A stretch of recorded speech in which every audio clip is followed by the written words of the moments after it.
Olá, eu sou Vivian Mazel e nesse vídeo a gente vai falar sobre o protagonismo infantil e como que o professor faz para trabalhar, nessa visão da criança protagonista com as crianças de 0 a 3 anos na escola.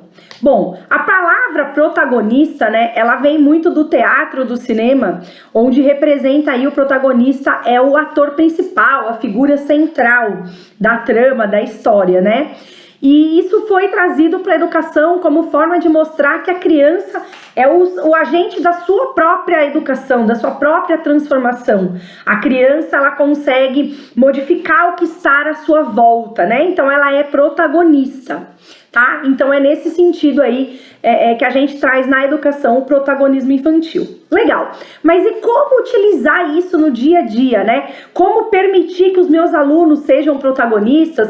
Como a gente faz isso na prática?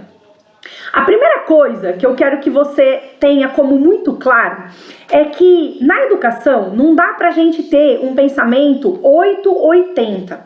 Então a gente vem de uma educação infantil totalmente assistencialista, onde a gente só cuidava das crianças há um bom tempo atrás. Depois essa educação infantil tentou trazer, quando ela quis se transformar um pouco em não só cuidar, em educar também, ela veio trazendo essas questões já do fundamental, Então, modelando ali o infantil no formato do fundamental, com a mesma forma de atuação.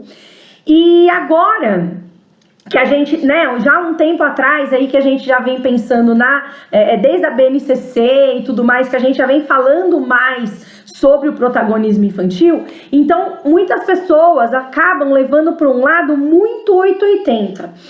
Então antes era tudo o professor fazia, o professor decidia, o professor chegava lá na frente, impunha, e agora é tudo com a criança, agora a criança é protagonista, é tudo com a criança. Não é bem assim, a gente não precisa ser tão 880. A gente precisa ter em mente sim que a criança é protagonista, que ela vai fazer suas descobertas, fazer suas escolhas, mostrar aquilo que ela tem curiosidade, que ela quer explorar, que ela está conhecendo. Tudo isso precisa ser ouvido, A criança precisa ser ouvida na escola.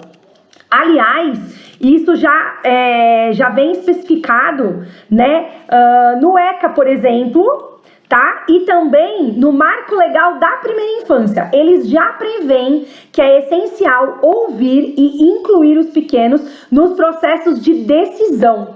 E alguns dos benefícios que isso traz é que, assim, na formação do ser humano, eles ficam muito mais ativos na sociedade, com senso crítico, de responsabilidade, Crianças mais ativas, mais empáticas, desenvolvem a autonomia, habilidades sociais, aquele sentimento de pertencer àquele lugar, Porque quando a gente faz do nosso jeito, quando a gente tem poder de decisão, a gente se sente mais acolhido pelas pessoas e pelo espaço, a gente sente que a gente faz parte daquilo. Então tudo isso vem como benefício de termos a criança como protagonista, tá?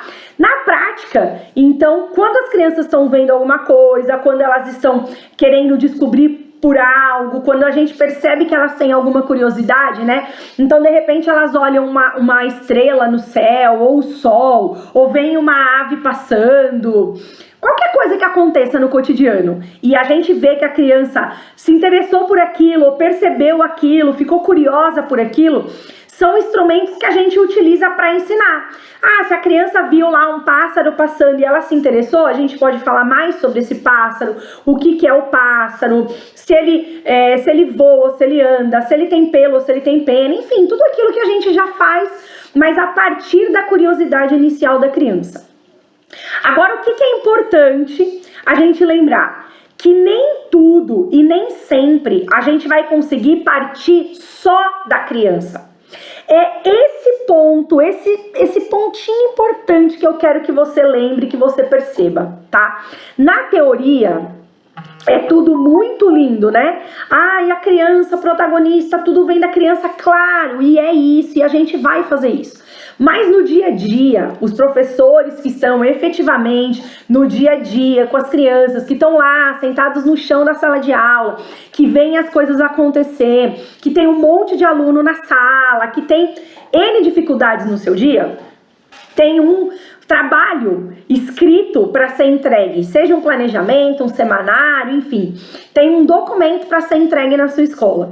E muitas vezes não dá tempo de colher tudo que a criança falou, todos os interesses ali das crianças, transformar aquilo em oportunidades, em sugestões, em vivências, em experiências, em atividades para os próximos dias, né? Muitas vezes isso não é possível todo o tempo. A gente faz, mas não necessariamente todo o tempo. E algumas propostas, algumas sugestões, os professores trazem para dentro da escola, cientes de que aquilo é de fato importante para a criança e aquilo vai fazer a diferença, aquilo vai ajudar a criança a se desenvolver, aquilo faz parte do cotidiano da criança de alguma forma, a criança já tem autonomia para ver aquilo ou para brincar com aquilo, quer seja ali o que o professor vai propor, tá? Então isso é muito importante ficar claro.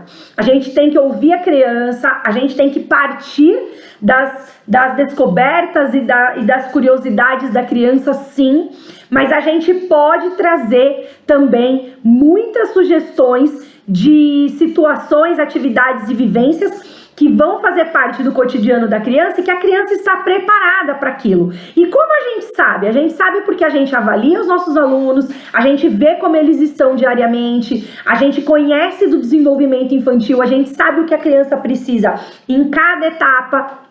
Então, assim, a gente consegue identificar se uma proposta é bacana ou não para determinada turma, para determinada sala, para determinada idade, tá? Então, é importante você estar ciente disso. A gente tem que ouvir as nossas crianças, a gente tem que partir do que a criança fala, do que a criança tem curiosidade, do que a criança tem interesse, mas a gente também pode trazer outras propostas, outras sugestões, né? Por exemplo, esse exemplo que eu dei no início, né? Então a criança viu o sol, ou viu uma ave, e aí a gente vai, monta um projeto, ou faz ali uma sequência pedagógica de vivências para a criança trabalhar aquele tema que ela teve curiosidade. Mas a gente também pode trazer, por exemplo, uma colher de pau para uma contação de história, para trabalhar um material diferente. A gente pode, por exemplo, trazer uma atividade com pregador, com massinha, com gelatina, para trabalhar a parte sensorial e a parte motora, coisas que talvez a criança não tenha demonstrado, mas que a partir do momento que ela veja, ela vai se sentir interessada.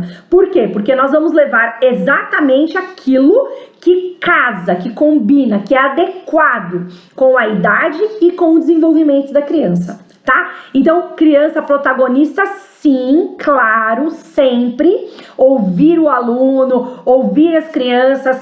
Com os bebês, prestar atenção na linguagem, nas coisas que eles demonstram, em como eles se expressam. Seja por meio da risada, do choro, dos materiais que eles escolhem, dos espaços que eles observam, né? Tem várias formas da gente conseguir observar o bebê que não seja por meio da linguagem falada. Então a gente vai continuar fazendo isso, mas também levar propostas, vivências, experiências que casam, que adequam com a idade e com a fase de desenvolvimento de cada bebê. Legal? Espero que tenha ficado mais claro para você essa questão do protagonismo infantil. Se ficou alguma dúvida ou se você quer contribuir com mais informações para esse vídeo, deixe o seu comentário aqui embaixo. Aproveita e se inscreve no canal para você não perder os próximos vídeos. Um beijo e até o próximo vídeo.